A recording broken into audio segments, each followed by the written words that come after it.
Vigilance ഡയറക്ടറെ വീഴ്ത്തിയതാര് എന്നാണ് super prime time ആദ്യം ചർച്ച ചെയ്യുന്നത്. അഡ്വക്കേറ്റ് എ ജയശങ്കർ, പ്രതിപക്ഷത്തിൻ്റെ ശക്തമായ വിമർശനങ്ങൾ, എന്നിട്ടും വിജിലൻസ് ഡയറക്ടർക്ക് പൂർണ്ണ പിന്തുണ നൽകുന്ന പിണറായി എന്ന മുഖ്യമന്ത്രി, ഉദ്യോഗസ്ഥ സംവിധാനത്തിൻ്റെ മുഴുവൻ പരാതി, എന്നിട്ടും വിജിലൻസ് ഡയറക്ടർക്ക് ശക്തമായ പിന്തുണ നൽകുന്ന ഉദ്യോഗസ്ഥ മേധാവികളുടെ തലപ്പത്തിരിക്കുന്ന തലവനായ പിണറായി, കോടതിയുടെ വിമർശനങ്ങൾക്ക് വിധേയനാകുന്ന വിജിലൻസ് ഡയറക്ടർ,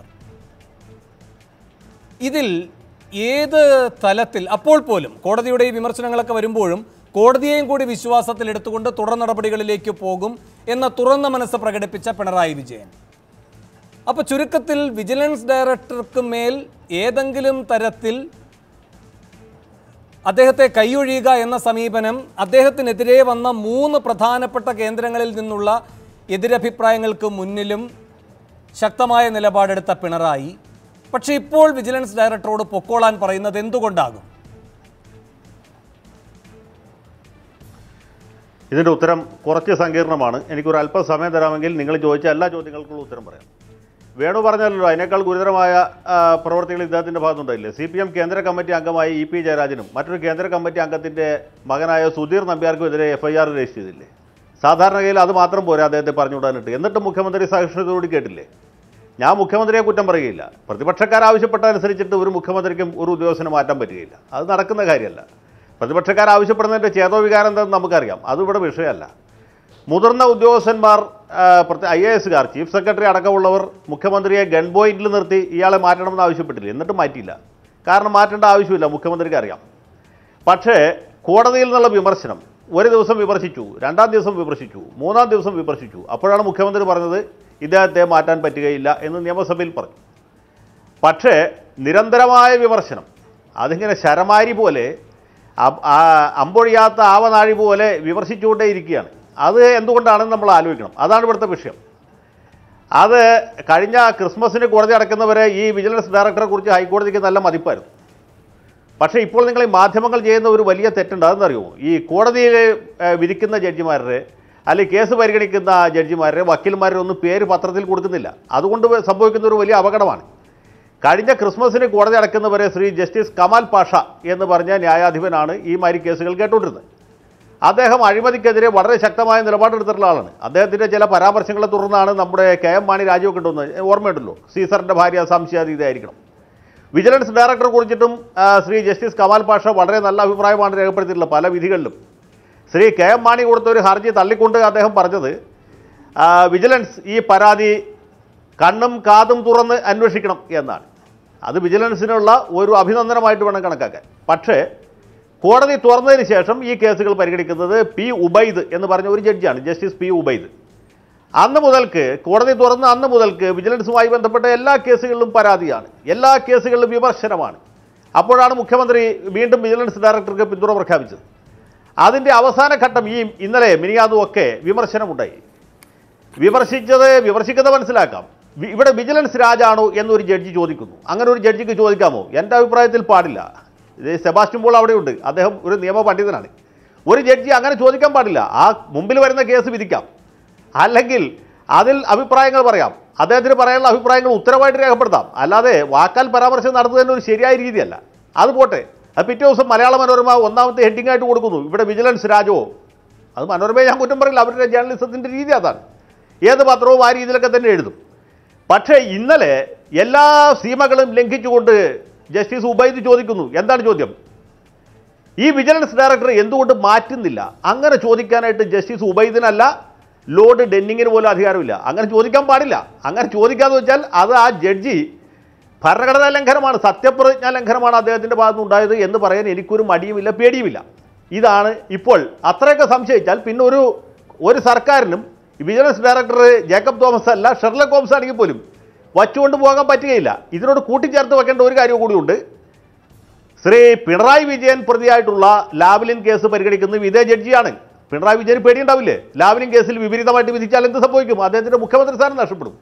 അങ്ങനെ ഒരു സാഹചര്യത്തിലാണ് ഞാൻ പിണറായി വിജയനെ കുറ്റപ്പെടുത്തല്ല. അദ്ദേഹത്തിൻ്റെ സ്ഥാനത്ത് ഞാനാണെങ്കിലും ഒരുപക്ഷെ അത് തന്നെ ചെയ്തേക്കും, വേണുവാണെങ്കിലും അത് തന്നെ ചെയ്തേക്കും. അതുകൊണ്ടാണ് ഇദ്ദേഹത്തെ മാറ്റിയത് എന്ന് ഞാൻ ന്യായമായിട്ട് ഭയപ്പെടുന്നു. ഇത് തമ്മിൽ കൂട്ടി വായിക്കേണ്ട ആവശ്യമില്ല, പക്ഷേ അങ്ങനെ ഒരു വായന സാധ്യമാണ്. ഡോക്ടർ സെബാസ്റ്റ്യൻ പോൾ, ഇവിടെ ഏറ്റവും ഒടുവിൽ അഡ്വക്കേറ്റ് ജയശങ്കർ പറഞ്ഞ കാര്യത്തിൽ നിന്ന് തുടങ്ങാം. പിണറായി വിജയനെ അധീരനാക്കിയോ കോടതി വിമർശനങ്ങൾ? അങ്ങനെ പിണറായി വിജയനെ അധീരനാക്കിയത് അദ്ദേഹവുമായി ബന്ധപ്പെട്ട കേസ് കേൾക്കുന്ന അതേ ജഡ്ജിയിൽ നിന്ന് മറ്റൊരു കേസിൽ ഇത്തരമൊരു പരാമർശം ഉണ്ടായതാണോ? അങ്ങനെയെങ്കിൽ പിണറായി വിജയനെ സംബന്ധിച്ചൊരു താല്പര്യ സംഘടനത്തിൻ്റെ പ്രശ്നമുണ്ട്. അത് ഗൗരവതരമാണ്.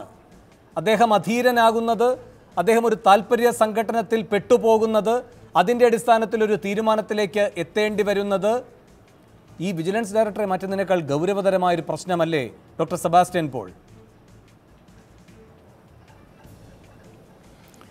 അല്ല, അങ്ങനെ നമുക്ക് വ്യാഖ്യാനിക്കുന്നതിനും നിഗമനങ്ങളെത്തുന്നതിനും ശ്രമിച്ചാൽ അത് നമ്മളെ എങ്ങനെ എത്തിക്കില്ല. ഇവിടെയുള്ള ഒരു വിഷയം അത് യാദൃശ്ചികമാണ്. പിണറായി വിജയൻ്റെ ഹർജി അല്ലെങ്കിൽ പിണറായി വിജയനെതിരെയുള്ള ഹർജി പരിഗണിക്കുന്ന ജഡ്ജിയുടെ മുന്നിൽ വിജിലൻസ് ഡയറക്ടറെ സംബന്ധിക്കുന്ന കേസുകൾ വരുന്നു. അദ്ദേഹം ചില ചോദ്യങ്ങൾ ചോദിക്കുന്നു. ആ ചോദ്യങ്ങൾക്ക് അനുസൃതമായ ഒരു നിലപാട് ഗവൺമെൻറ് സ്വീകരിച്ചു. ഇതെല്ലാം കൂട്ടിച്ചേർത്ത് വായിച്ചുകൊണ്ട് നമുക്ക് വേണമെങ്കിൽ ഏത് രീതിയിലും വ്യാഖ്യാനിക്കാം. പക്ഷേ ഞാൻ ആ വ്യാഖ്യാനങ്ങളിലേക്ക് പോകുന്നില്ല. ഇവിടെയുള്ളത് ആ ജഡ്ജി, ഹൈക്കോടതി ജഡ്ജി, ജയശങ്കർ പറഞ്ഞത് ശരിയാണ്. ഹൈക്കോടതി ജഡ്ജി ആയാലും സുപ്രീം കോടതി ജഡ്ജി ആയാലും ആരായാലും വിജിലൻസ് ഡയറക്ടറെ മാറ്റിക്കൂടെ, നിങ്ങൾ ഇതുവരെ മാറ്റിയില്ലേ എന്ന ചോദ്യം കോടതിയിലെടുത്ത് ചോദിച്ചാൽ ആ ചോദ്യത്തിന് അർത്ഥമില്ല എന്ന് മാത്രമല്ല അധികാരമില്ലാത്ത ഒരു ചോദ്യം ചോദിച്ചിരിക്കുന്നു. ആ ചോദ്യത്തിന് മുന്നിൽ ഭരണകൂടത്തിന് സർക്കാരിന് വഴങ്ങേണ്ട ആവശ്യമില്ല. പിന്നിലേക്ക് നയിക്കുകയാണ്. പിണറായി വിജയൻ പാർട്ടി സെക്രട്ടറി ആയിരുന്ന ഘട്ടത്തിൽ ജസ്റ്റിസ് ശങ്കരനാണെന്ന് തോന്നുന്നു, അറിവുള്ളവർ എന്നെ തിരുത്തണം, എനിക്ക് പിഴവ് പറ്റിയിട്ടുണ്ടെങ്കിൽ, കണ്ണൂരുമായി ബന്ധപ്പെട്ട രാഷ്ട്രീയ സംഘടനകളുടെയും കൊലപാതകങ്ങളുടെയും കാര്യം പരിഗണിക്കുമ്പോൾ വാക്കാൽ പരാമർശം നടത്തുകയാണ്. അതോ ഇനി ഉത്തരവായിട്ടാണോ എന്നും അറിയില്ല. ഉത്തരവാണ് എന്ന് തോന്നുന്നു. പിണറായി വിജയൻ ശരി പിണറായി വിജയൻ AKG സെന്ററിൽ വാർത്താ സമ്മേളനം വിളിച്ചുകൊണ്ട് ആ ഉത്തരവിലെ ഭാഗങ്ങൾ വായിച്ചുകൊണ്ട് വിമർശിക്കുകയാണ്. എന്നുവെച്ചാൽ ഗവർണർ ഭരണം ഏർപ്പെടുത്തിക്കൂടെ, ഇവിടെ കേന്ദ്രസേന ഇവിടെ വിന്യസിച്ചുകൂടെ എന്നൊക്കെയാണ് അന്ന് ഇടത് സർക്കാർ, VS സർക്കാർ അധികാരത്തിലിരിക്കുന്ന ഘട്ടമായിട്ടും പിണറായി വിജയന്റെ ശക്തമായ വിമർശനം വന്നത്. ആ പിണറായി ഇങ്ങനെയൊരു വാക്കാൽ പരാമർശം വന്നാൽ ഉടൻ തന്നെ അതിൽ പരിഭ്രമിച്ച് അതിവേഗം തീരുമാനമെടുക്കുമെന്ന് കരുതുന്നത് എങ്ങനെയാണ്? അന്ന് താല്പര്യ സംഘടന അദ്ദേഹത്തെ അധീരനാക്കിയിട്ടില്ല. അങ്ങനെ ഒരു പ്രശ്നമുണ്ട്. അല്ല, അങ്ങനെ കരുതേണ്ട കാര്യമില്ല. കാരണം അന്ന് പിണറായി വിജയൻ പാർട്ടി സെക്രട്ടറി ആയിരുന്നു. ഇന്ന് പിണറായി വിജയൻ മുഖ്യമന്ത്രിയാണ്. മുഖ്യമന്ത്രിക്ക് ഹൈക്കോടതി ജഡ്ജിക്കെതിരെ വാർത്താ സമ്മേളനം വിളിച്ചുകൂട്ടി പരാമർശം നടത്താൻ കഴിയില്ല. അങ്ങനെ ചെയ്യുന്നത് അനൗചിത്യമാണ്. ഇവിടെയുള്ളത് ജേക്കബ് തോമസ് എന്ന വിജിലൻസ് വാർത്താ സമ്മേളനത്തിന്റെ സാധ്യതയിലേക്ക് പോകണമെന്നല്ല പറഞ്ഞത്. പറയുന്ന പാടെ തന്നെ തീരുമാനം നിർവഹിക്കുക, ഒരു ഉത്തരവായി പോലും മുന്നിൽ ഇല്ലാതിരിക്കുന്ന സാഹചര്യത്തിൽ അങ്ങനെ ഒരു നിലപാടിലേക്ക് അദ്ദേഹം പോകേണ്ട സാഹചര്യം എന്താണ്? അല്ല, അത് തന്നെയാണോ എന്ന് നമുക്കെങ്ങനെ അറിയാം? മറ്റ് എന്തെങ്കിലും കാരണം ഉണ്ടോ എന്ന് നമുക്കറിയില്ലല്ലോ. അപ്പോൾ അതുകൊണ്ട് ഞാൻ ആദ്യമേ പറഞ്ഞത്, ഇത് നമ്മുടെ നിഗമനമാണ്.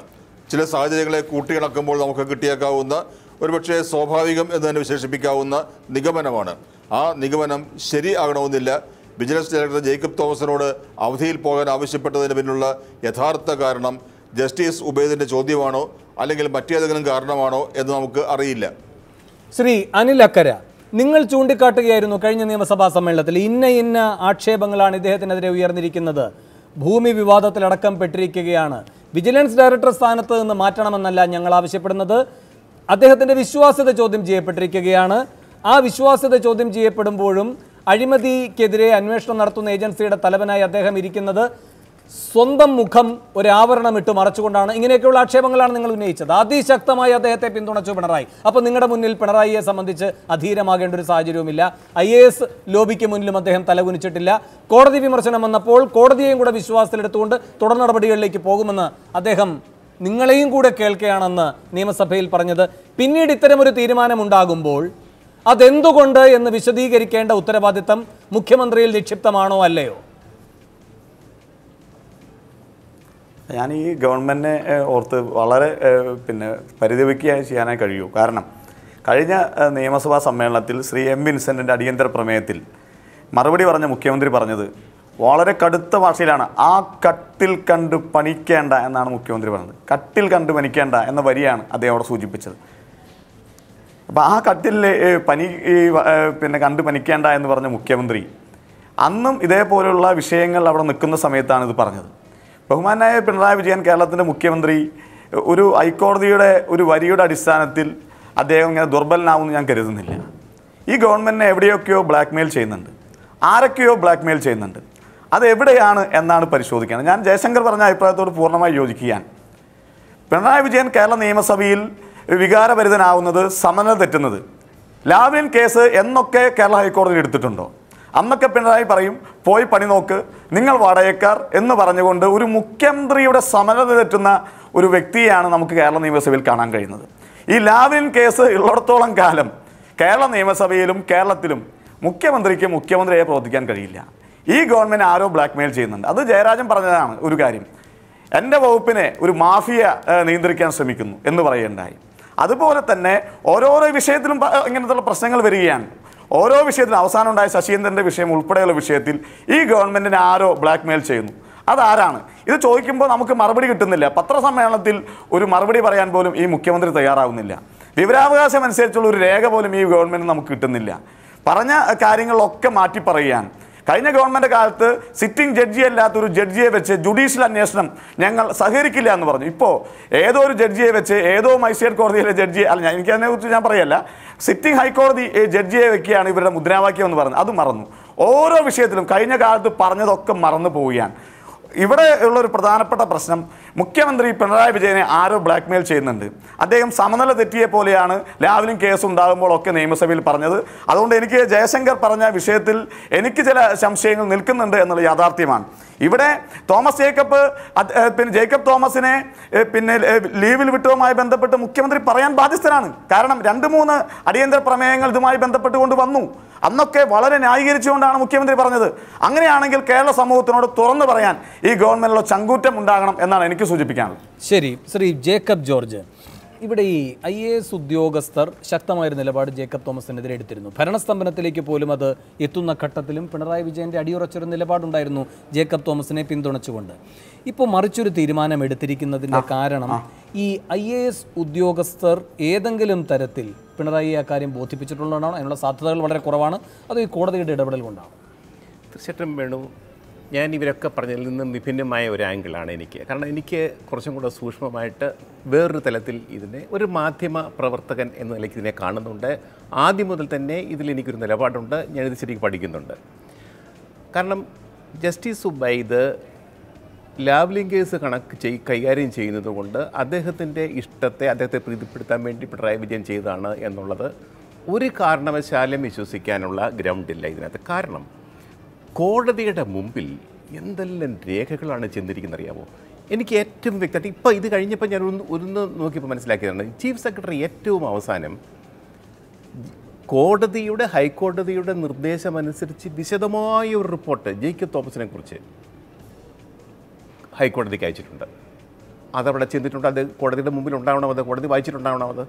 അതിന് മുമ്പ് ഇദ്ദേഹത്തെക്കുറിച്ചുള്ള ഇദ്ദേഹത്തിൻ്റെ 150 ഏക്കർ സ്ഥലം ഡ്രഡ്ജർ റിപ്പോർട്ട് എഴുതിയതാരാ? സാക്ഷാൽ ഡോക്ടർ കെ എം എബ്രഹാം, ധനകാര്യ വകുപ്പിൻ്റെ അഡീഷണൽ ചീഫ് സെക്രട്ടറി. സുബ്രത റവിക്കെതിരെ റിപ്പോർട്ട് എഴുതി സെബിയിലെ 20-25,000 കോടി രൂപയ്ക്ക് പിഴ ഇടക്കേണ്ടി വന്ന ആ കേസിൻ്റെ ആൾ അദ്ദേഹമാണ് റിപ്പോർട്ട് തയ്യാറാക്കിയിരിക്കുന്നത്. സാധാരണമല്ല, വളരെ മെറ്റിക്കുലസ് ആയിട്ട്. ഞാൻ ആ പുസ്തകം വായിച്ചതാണ്. ഒരു 250ഓളം പേജുള്ളൊരു പുസ്തകം. അത് മാത്രം വായിച്ചാൽ മതി. പിന്നീട് എത്രയെത്ര കേസുകൾ, ഏറ്റവും ഒടുവിൽ നാറുകോവിലെ ഒരു കേസ്. ഞാൻ ജേക്കബ് തോമസിനെ പ്രതികൂട്ടി നിർത്താൻ ശ്രമിക്കുകയല്ല. പക്ഷേ ഇത്രയും രേഖകൾ, അതും ബന്ധപ്പെട്ട വലിയ അതോറിറ്റിയുള്ള ആധികാരികമായി ചീഫ് സെക്രട്ടറി, ധനകാര്യ വകുപ്പ് സെക്രട്ടറി, നിയമ സെക്രട്ടറി എന്നിവരുൾപ്പെടെയുള്ളവർ കൊടുത്ത 1, 2, 3 എന്ന കണക്കിന് വരുന്ന ധാരാളം റിപ്പോർട്ടുകൾ, ഒന്നല്ല രണ്ടല്ല. ശ്രീ ജേക്കബ് ജോർജ്, ഇവിടെ വിജിലൻസ് ഡയറക്ടർ എന്തൊക്കെ പിഴവുകൾ വരുത്തി, അതുമായി ബന്ധപ്പെട്ട അന്വേഷണ റിപ്പോർട്ടുകൾ ഉദ്യോഗസ്ഥ തലത്തിൽ നടത്തിയിരിക്കുന്നു.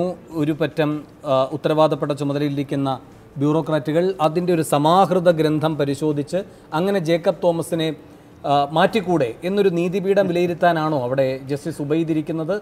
അല്ലെങ്കിൽ ആരായാലും ഞാൻ ചോദിക്കുന്നത്, ഈ വിജിലൻസ് സംവിധാനം കുറേ ആളുകളെ പറ്റി അന്വേഷിക്കുന്നുണ്ടല്ലോ. അവരെപ്പറ്റി എന്തുകൊണ്ടാണ് ഇത്ര സമഗ്രമായ റിപ്പോർട്ടുകൾ ഉണ്ടാകാത്തത്? അവരെ സംബന്ധിച്ച് എന്തുകൊണ്ടാണ് നിങ്ങൾക്കിനി ഈ പദവിയിൽ തുടരാൻ കഴിയുമോ, അല്ലെങ്കിൽ നിങ്ങൾക്കെതിരെ നിയമ നടപടി ശക്തമായി വിജിലൻസ് മുന്നോട്ട് കൊണ്ടുപോവുകയാണ് വേണ്ടത് എന്ന ബോധ്യത്തിലേക്ക് നാളിതുവരെ ഒരു കോടതിയും എത്താത്തത്? വേണു, ജേക്കബ് തോമസ് പിണറായി വിജയൻ വലിയ ആളായിട്ട് കൊണ്ടുവന്ന, മുഖ്യമന്ത്രി പിണറായി വിജയൻ കൊണ്ടുവന്ന ആൾ 10 മാസക്കാലം വിജിലൻസ് ഡയറക്ടറായിരുന്നു. ഞാൻ ഇപ്പം തീർത്തുകളെ മലപ്പുറം കത്തി AK-47 എന്നൊക്കെ പറഞ്ഞിട്ടാണല്ലോ വിജിലൻസ് ഇങ്ങനെ അധികാരത്തിൽ വന്നത്. എന്ത് സംഭവിച്ചു ഇവിടെ? അതൊക്കെ മറ്റു പ്രശ്നങ്ങളാണ്. എന്ത് എന്റെ ചോദ്യം, കോടതി പരിശോധിക്കേണ്ടത് വിജിലൻസ് വളരെ പ്രമുഖർക്കെതിരായിട്ടുള്ള അന്വേഷണങ്ങളിൽ മുഴുകിയിരിക്കുകയാണ്. അതുമായി ബന്ധപ്പെട്ട കൂടുതൽ രേഖകളിലേക്ക് എത്തുക, അതിന്റെ തടസ്സങ്ങൾ നീക്കപ്പെടുക. അങ്ങനെ പൊതുഖജനാവിനെ ഏതെങ്കിലും തരത്തിൽ ധൂർത്തടിക്കുകയോ അധികാര ദുർവിനിയോഗം ചെയ്യുകയോ ചെയ്തിട്ടുള്ള പ്രബലന്മാരുണ്ടെങ്കിൽ അവരെ കണ്ടെത്തുക. ആ വലിയ ധർമ്മം നീതിപീഠം നിർവഹിക്കുന്നതിന് പകരം അതുമായി ബന്ധപ്പെട്ട് അന്വേഷണം നടത്തുന്ന ഉദ്യോഗസ്ഥനെ സംബന്ധിച്ച് ആ കോടതിയുടെ പരിഗണനയിലേ ഇല്ലാത്ത വിശദമായ റിപ്പോർട്ടുകൾ സ്വീകരിക്കുക, അത് പഠിക്കുക, അതിനുശേഷം ആ ഉദ്യോഗസ്ഥനോട് പോകാൻ പറയുക. അതാണോ വേണ്ടത്? അല്ല, നമ്മളിപ്പം ചർച്ച ചെയ്യുന്നത് കോടതിയുടെ നിലപാട്, കോടതി എന്ത് പറഞ്ഞു എന്നുള്ളതാണോ ജേക്കബ് തോമസിന്റെ രാജിയാണോ? ആ ഒരു പ്രധാനപ്പെട്ട വിഷയമില്ലേ?